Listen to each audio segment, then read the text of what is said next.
Welcome to All Things Health and Abundance podcast, the podcast where we discuss different health related issues and come with real tips and advice. Today, we'll be discussing infertility and impotence in men. What is impotence and infertility? Are the two linked? What are the reasons behind these two disorders?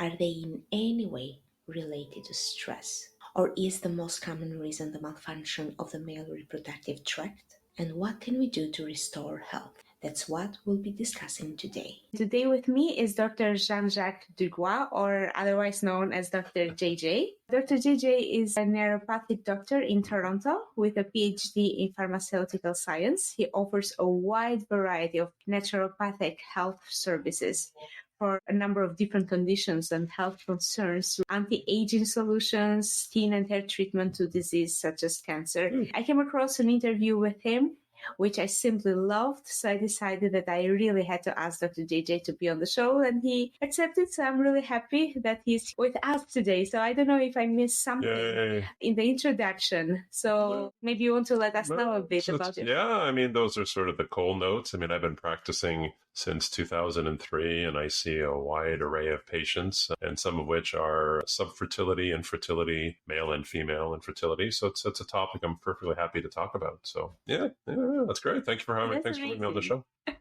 My pleasure. I was thinking to ask you first if you could describe a bit what is impotence and sterility in male. Right. So basically, impotence is the inability to have an erection or maintain an erection, or an inability to ejaculate. So it could be due to a bunch of different reasons, which we get to in a sec. Sterility, infertility, subfertility. I don't like to use the word sterility because it sounds very bad. Okay. I mean, I find it's very almost injuring to a male ego when they're told they're sterile. Yeah, So infertility is commonly used, but lately I use more subfertility.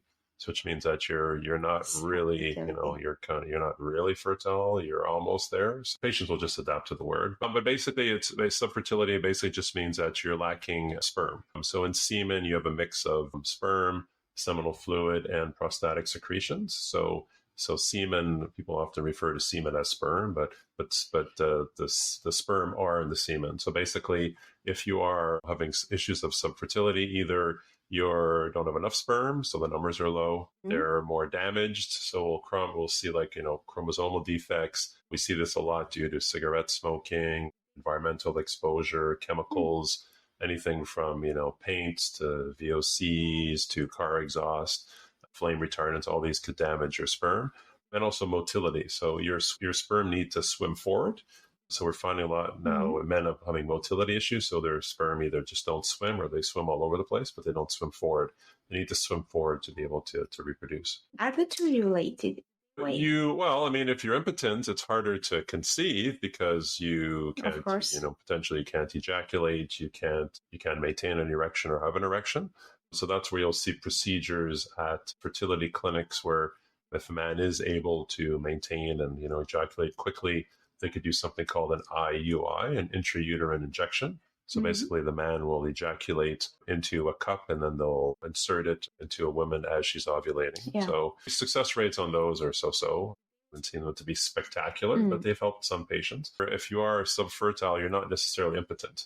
So the answer to that is yes and no. Does it mean that what causes impotence can eventually cause? Yeah, the two could be linked. So, reasons of impotence, stress, that definitely would be an issue. Cigarette smoking would definitely affect fertility and impotence. Type 2 diabetes. There's a number of medications that can affect impotence and fertility rates. So chemotherapy drugs would be an easy one.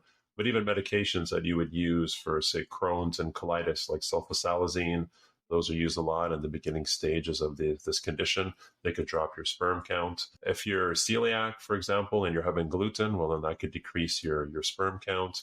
That is for tight underwear, there's a reason why the testicles are outside the body is because they don't do well under heat. So no saunas, no hot tubs if you're trying to reproduce. So I know in Norway, you guys love saunas. Saunas are great. I love saunas too.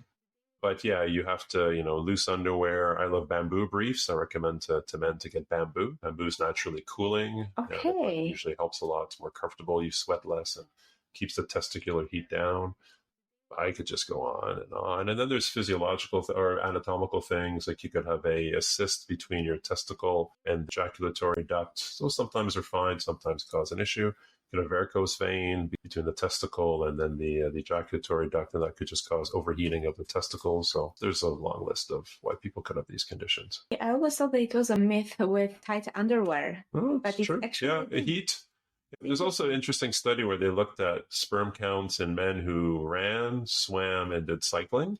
Running, no issues. Swimming, no issues. But cycling, because the friction, the tightness of the shorts can cause an issue in the short term. So you have to be careful of that. I mean, if they're wearing it for half an hour as they do a workout, it's not the end of the world. But if they're wearing it all day and a lot of men sleep in their underwear, then you want loose-fitting stuff, especially at night. Good. That's good to know. Is it true that anywhere from 1/3 to actually 76% of men have experienced some sort of erectile dysfunction? I mean, that wouldn't surprise me. The type of thing men normally discuss. Yeah, right. Yeah. Because I find so much about this online about females, like menstrual disorders. It's so easy to find information, but it's not so much about men. They don't talk so much about it. No, right? I mean, men nowadays, they are a little bit more open to talking about it, and also, going out and trying to find solutions for it. I think if a man would say that it's never happened to them, I would be a bit suspicious. Alcohol could cause it, and a lot of men drink. Yeah. Cannabis, delegalized in a lot of countries now, can cause it too, and a lot of men smoke cannabis. So, there are medications too, antidepressants, anti-anxiety meds could cause that too. So I would be surprised if someone would come out and say, "Oh, no, never me." I'm like, really? Really?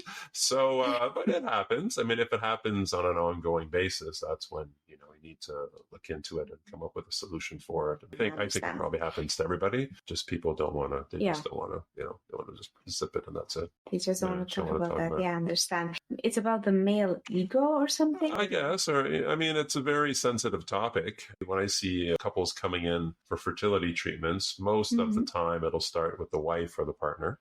And I would say, more now than it used to be, the men will be more open to going for semen analysis to see if the issue is actually with them, which is good. But there are still some men that refuse to have their semen analyzed. They just refuse. It's, I guess, just ego issue or virility issue or manliness. I'll take your pick. But there are still some that I have patients that their partners will not go get checked and they're having fertility issues, and partners, it's just not going to happen. So, which is unfortunate because it could be due to male or female reasons. But there's more openness to it now. I mean, men are a lot more health conscious, I would say. I've definitely noticed that in the last, 20 years I've been practicing. Men have become a lot more health conscious.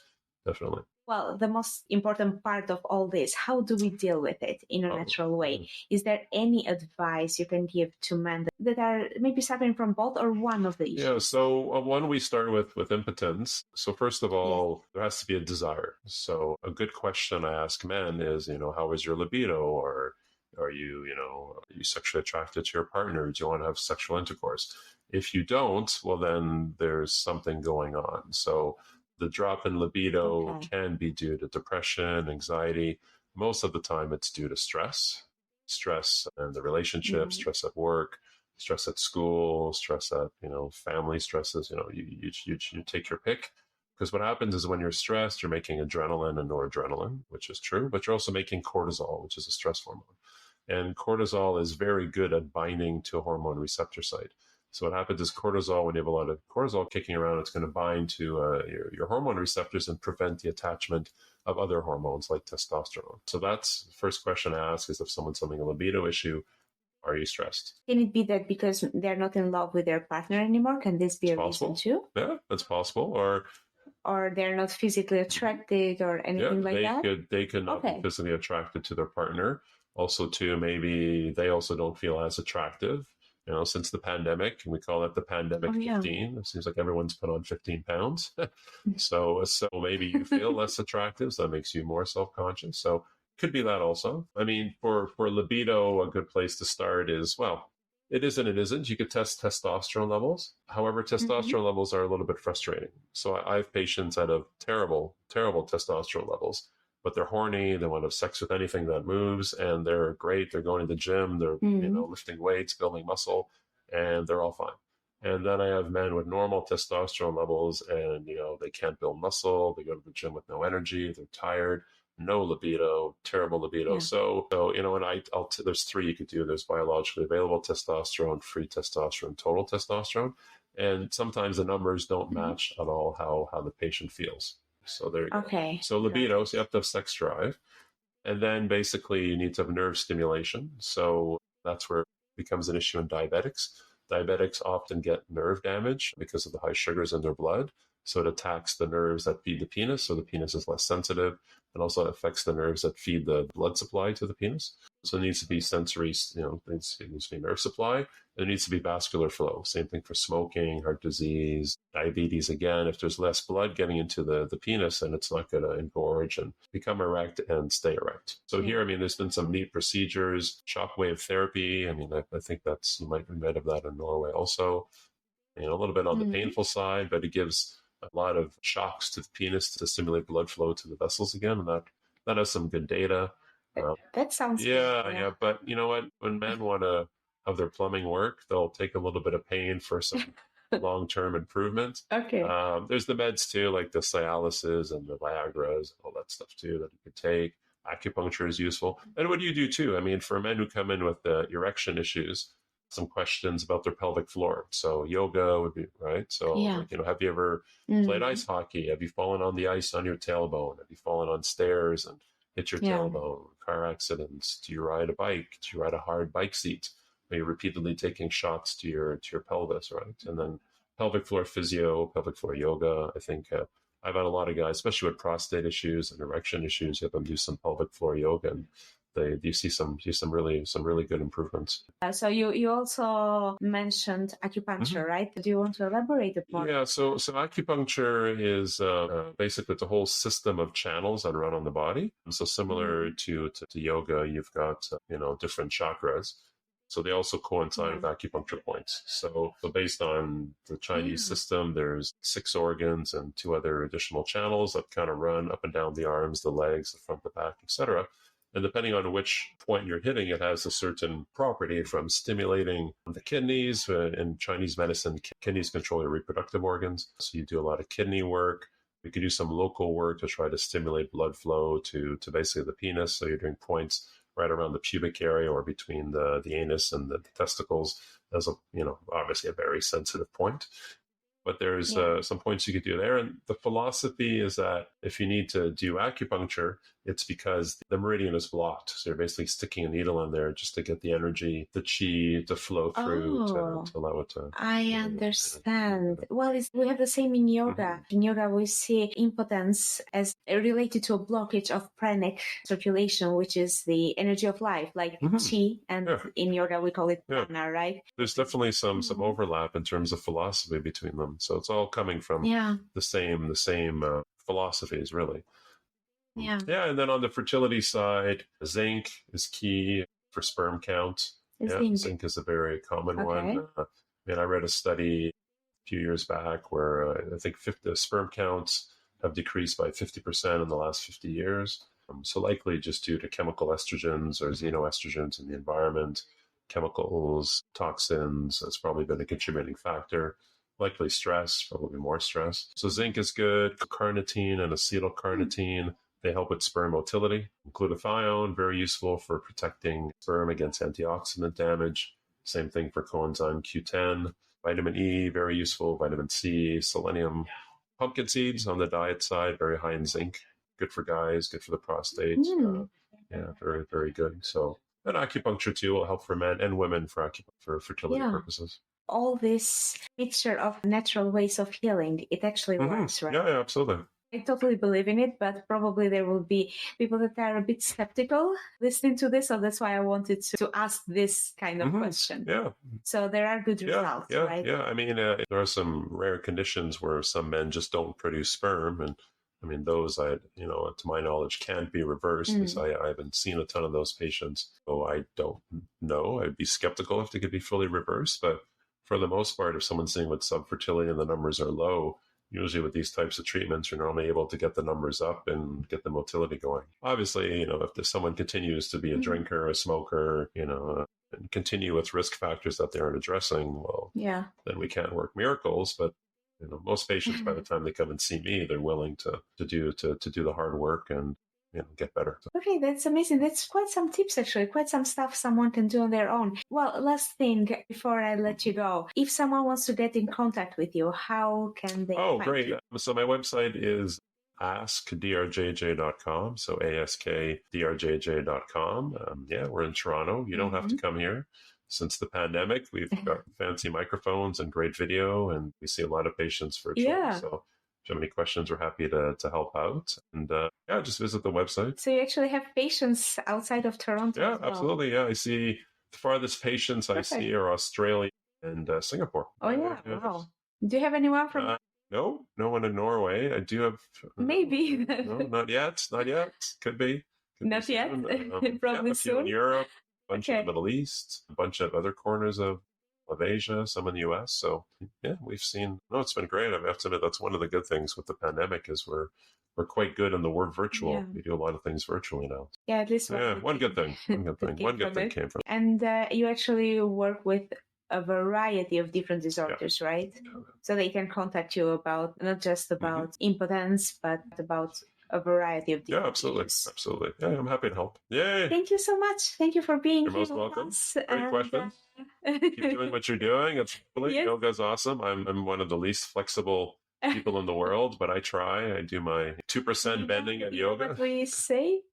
We say that someone doesn't do yoga because they're not flexible. It's like not taking a shower because you're dirty. That's true. So that's true. Then you just need some. I know. I need to do more. And it's not about that anyways. I'm not the prettiest person to watch when I do yoga, but it gets done.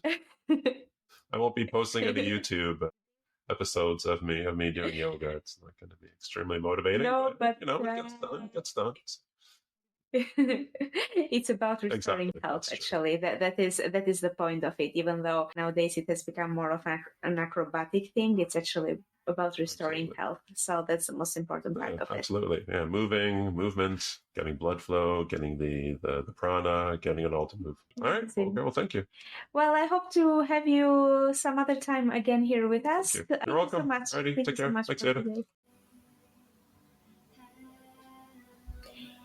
Now it's your turn. Let us know what health and abundance subjects you want us to cover in the future. Do that by commenting on the post on Instagram. Thank you so much for listening, and thank you so much to Dr. JJ for being here with us today.